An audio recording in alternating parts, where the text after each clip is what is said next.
हज के मुकद्दर सफर 2024 की लगभग तैयारियां पूरी हो चुकी हैं। कल पहली फ्लाइट जो कि हाजियों की रवाना हो रही है। अभी चेयरमैन स्टेट हज कमेटी के चेयरमैन अमीन कागजी और ईओ महमूद अली खान यहाँ हज हाउस मौजूद हैं और सभी तैयारियों को अच्छी तरीके से जांच रहे हैं, देख रहे हैं ताकि कोई कमी ना रहे। कल से हज की पहली फ्लाइट जो कि हज के मुकद्दर सफर को जा रही है, 1:30 बजे का टाइम है और यहाँ उन्होंने कहा है कि 4 घंटे पहले सभी हाजियों को एयरपोर्ट पहुंचना है ताकि कोई परेशानी ना हो।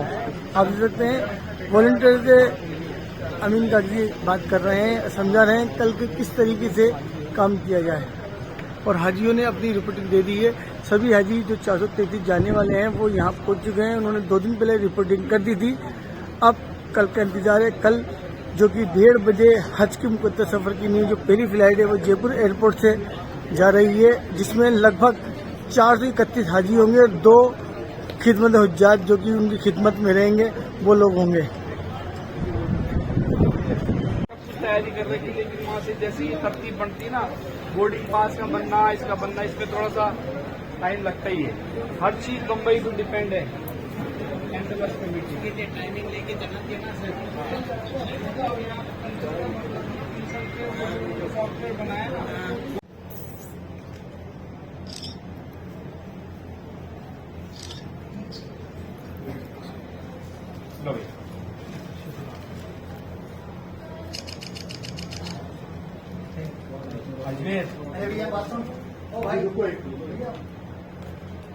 हज की पहली फ्लाइट जाने वाली है, किस तरह की तैयारियां मुकम्मल कर ली गई हैं? इस बार क्या कुछ नया है, क्या बेहतर रहने वाला है? देखिए, इस बार बहुत कुछ नया है। एक तो सबसे बड़ी बात, सेंट्रल हज कमेटी ने एक हज सुविधा के नाम से एक ऐप हर हाजी को डाउनलोड करने के लिए बोला है। उसमें बहुत सारी सुविधाएं हैं। उसमें सब हाजी की लोकेशन का पता चलेगा जिसके पास डाउनलोड होगा, प्लस उसके अंदर अरकान कैसे करने हैं, मीना में क्या करना है, अराफात में क्या करना है, हज से रिलेटेड खादिमुल हुज्जाज से किस तरह संपर्क करा जाए, मक्का में क्या सुविधाएं है, हाजी को किस जगह पहुंचना है, क्या देखना है। तो ये एक बहुत बढ़िया ऐप हज कमेटी ऑफ इंडिया ने जारी किया है, जो हर हाजी को हमने कोशिश करी है कि हम ज़्यादा से ज़्यादा लोगों को हज सुविधा ऐप डाउनलोड करा सकें। और हमने सारे हमारे जितने भी टीकाकरण के कैंप लगे, ट्रेनिंग कैंप लगे, उसमें स्पेशली ट्रेनिंग भी देने की कोशिश करी है। लेकिन चूंकि ये पहला साल है तो लोगों को इसमें हैबिचुअल होना पड़ेगा और इसकी हम थोड़ी सी पब्लिसिटी और कल भी जब हमें मौका मिलेगा, क्योंकि कल हज की पहली फ्लाइट है जिसमें तकरीबन 433 हाजी जो है पहली फ्लाइट से जा रहे हैं। 1:30 बजे की करीब फ्लाइट है जयपुर एयरपोर्ट से। सारी सुविधाएं मुकम्मल कर दी गई हैं। अभी जो कल लोगों ने रिपोर्टिंग कराई थी उनके अभी पासपोर्ट्स भी दे रहे हैं और उनको बोर्डिंग वगैरह सारी अभी दे देंगे। करेंसी के लिए हमने अब इस बारी नया प्रयोग किया है क्योंकि सेंट्रल हज कमेटी ने एसबीआई को ऑथराइज करा था, बट पूरे राजस्थान में एसबीआई की ब्रांचें फॉरेन करेंसी की नहीं है। हालांकि उनकी रूटीन बैंकिंग की ब्रांचें बहुत हैं इंडिया में, बट राजस्थान में, बट फॉरेन करेंसी को लेकर बहुत तकलीफ थी, बहुत लोगों को दूर जाना पड़ता था। तो हमने जितने भी फॉरेन एक्सचेंज जो डील कर सकता है, हमने चारों बैंकों को यहाँ लाइन से बैठा दिया। हाजी अपने आप नेगोशिएट करे, अपने आप जिससे लेना है। तो इनका 30-30, 40-40 पैसे पर रियाल का फर्क आ रहा है कंपटीशन में। तो मैं समझता हूँ बहुत लोगों को फायदा होगा इसका। हमने कंपटीशन करा दिया बैंकों में, 4 बैंक एक साथ बैठा दिए, तो इससे भी फर्क पड़ रहा है। परसों 2 फ्लाइटें हैं, इसी तरह रेगुलर फ्लाइट 27 तारीख तक हैं और 4000 समथिंग हाजी जाएंगे। पूरे हर फ्लाइट में 2 खादिमुल हुज्जाज हम हर फ्लाइट में भेज रहे हैं। कितने बजे फ्लाइट जाएगी, कितने लोग जाएंगे और कितने खादिमुल हुज्जाज जो उनकी सुविधा के लिए उनको रखा गया है, कैसे क्या? देखिए, स्टेट हज कमेटी के द्वारा जो हमको राज्य सरकार के निर्देशन और कमेटी के अपना पूरा सारी तैयारियां हमने मुकम्मल कर ली। पहली फ्लाइट जो है कल 1:30 बजे रवाना होगी, जिसमें 433 हाजी हैं। और उन 433 हाजी के अंदर ही हम 2 खादिम उलजाज को भी भेज रहे हैं, यानी 431 तो हमारे पैसेंजर्स हैं और 2 उनके खिदमतगार के रूप में यहाँ से जाएंगे। और एयरपोर्ट के ऊपर हमने सुबह 9 बजे से लेके 12:30 तक यानी 4 घंटे पहले पहुंचने के लिए सभी हाजीज को हमने इन्फॉर्मेशन दी है। एक ग्रुप बनाया हुआ है हमने, हज इन्फॉर्मेशन 2024, उससे हज कमेटी के प्रत्येक जो पिलग्रिम है वो उससे ऐड है। यानी हमने ये प्रयास किया कि कई बार क्या होता है कि न्यूज़पेपर या प्रिंट मीडिया के और इलेक्ट्रॉनिक मीडिया को कोई व्यक्ति सुन सके नहीं सुन सके, लेकिन उसके पास में मोबाइल है और हज सुविधा ऐप में डाउनलोड किया। हमने ये प्रयास किया कि प्रत्येक हाजी जिसके पास में एंड्रॉयड मोबाइल है उसमें वो अपना हज सुविधा ऐप को डाउनलोड कर ले। इसमें हल्का से ये रखा है कि यदि कोई अनकंफर्टेबल है वो भी कवर हेड के पास में आवश्यक रूप से हज सुविधा है। ये चीज है।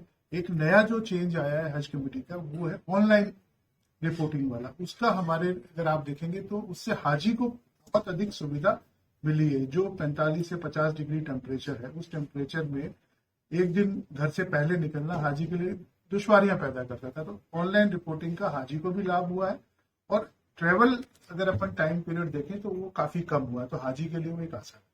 और प्रत्येक फ्लाइट में 2 दिन पहले जो रिपोर्टिंग प्रोसेस कंप्लीट होती है और ठीक 24 घंटे पहले यानी 18 से 24 घंटे के बीच में हम उसको पूरे ट्रेवल डॉक्यूमेंट्स उपलब्ध कराते हैं। आज भी अभी हम जो फर्स्ट फ्लाइट है अभी थोड़ी देर के अंदर जो है उनको हम ट्रेवल डॉक्यूमेंट उपलब्ध करवा देंगे।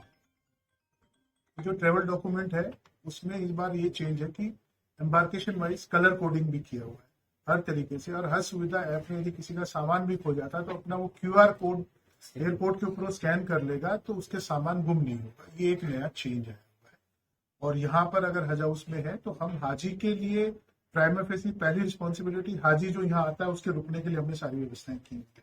एक आपका जो सवाल ये था कि जो हाजी के साथ आने वाले हैं, तो हम हाजी के साथ आने वालों का भी ध्यान रखते हैं, लेकिन वो एक लिमिट में। यदि मान लीजिए एक हाजी के साथ एक आदमी आता है या 2 आता है, तब तक हमारी सारी जो व्यवस्थाएं हैं उसके अकॉर्डिंग हम प्लान करते हैं। अगर कोई बहुत बड़ा नंबर आ जाता है तो कई बार देखने को मिला कि जो दूर दराज इलाकों से आते हैं वो बसेस में भर के आते हैं, तो हम पूरी बसेस का आकलन नहीं कर सकते कितने, लेकिन एक हाजी के साथ में हम मान के चलते हैं 2 आदमी तक का। 433 की फ्लाइट है तो हम 1500 से 1600 व्यक्ति का एट अ टाइम अरेंजमेंट हमने रखा हुआ। इस बिल्डिंग में भी आप देखेंगे तो हाजी को रिहाइश के लिए हमने पूरा अंदर अरेंजमेंट किया, यानी जो 433 हाजी हैं वो इस बिल्डिंग के अंदर पूरे एकोमोडेट हो जाएंगे अगर वो एक साथ भी आते हैं तो।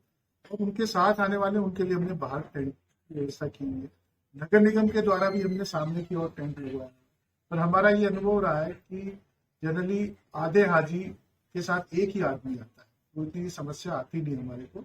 और गर्मियों का समय तो मैं आपके माध्यम से सभी हाजियों को ये रिक्वेस्ट करना चाहूंगा कि वो ट्रैवल लाइट करें, अपने साथ लाने वाले व्यक्तियों की संख्या भी कम रखें, वजन भी वो अपने साथ में कम लेके चलेंगे तो मक्का मदीना में भी उनको दिक्कत नहीं आएगी। और यहाँ से पहली फ्लाइट मदीना जाएगी तो उसमें किसी तरह की कोई दिक्कत नहीं है। हमारा पूरा प्रयास है हाजी को हम किसी तरीके से कोई दिक्कत नहीं दे। एयरपोर्ट के ऊपर भी हाजी के साथ आने वालों के लिए लगभग 300 से 350 आदमियों के लिए पूरा वाटर प्रूफिंग टेंट हमने सामने जो पार्किंग है उसमें लगवाया हुआ, यानी 300 आदमी बहुत एट ए टाइम, उनके लिए कूलर की व्यवस्था, पानी की व्यवस्था, मोबाइल टॉयलेट की व्यवस्था वहां पे की हुई है। और मैं आपके माध्यम से भी कह रहा हूँ कि वो गेट के ऊपर जो हाजी के साथ आने वाले हैं, खासकर जयपुर कोटा जो आते हैं, आप हाजी को आराम से जाने दीजिए और कोई नहीं। अच्छा, इसमें एक चीज ये है कि बस जो यहाँ से रवाना होगी वो तो एयरपोर्ट के अंदर जाएगी, लेकिन जो अपने निजी वाहन से आएंगे उनको गेट पे उतरना पड़ेगा। ये एक उनके लिए है। तो जो भी हाजी यहाँ से जाना चाहे AC बस की सुविधा उपलब्ध है और सीधे उनको एयरपोर्ट। Thank you. हज 2024 की कल पहली फ्लाइट जा रही है। हज हाउस में हाजियों के लिए क्या सहूलियत, क्या सुविधा रखी गई है, किस तरीके की तैयारी की गई है? अल्हम्दुलिल्लाह हर तरीके की तैयारी है, इसमें कोई दो राह नहीं है। और पहले से बेहतर तैयारियां इस साल की गई हैं और इंशाअल्लाह ताला कल सुबह 8 बजे हम पहली बस को रवाना कर देंगे। फ्लाइट 1:30 बजे की है, क्योंकि 4-4.5 घंटे पहले हाजी को वहां पहुंचना जरूरी है, इसलिए हमने वो सारी तैयारियां कर ली है। हाजी के साथ जो लोग आते हैं उनके लिए किस तरह की व्यवस्था की गई है? कितने लोग एक हाजी के साथ हज हाउस में अलाउ हैं? देखिए ऐसा है, हमने कोई पाबंदी नहीं लगाई है। एक हाजी के साथ एक आदमी भी और एक हाजी के साथ तकरीबन 70 आदमी भी हैं। तो हमने सबको एक्सेप्ट किया और सबकी व्यवस्था हमने हज हाउस के अंदर की है उनके ठहरने की और सोने की आराम।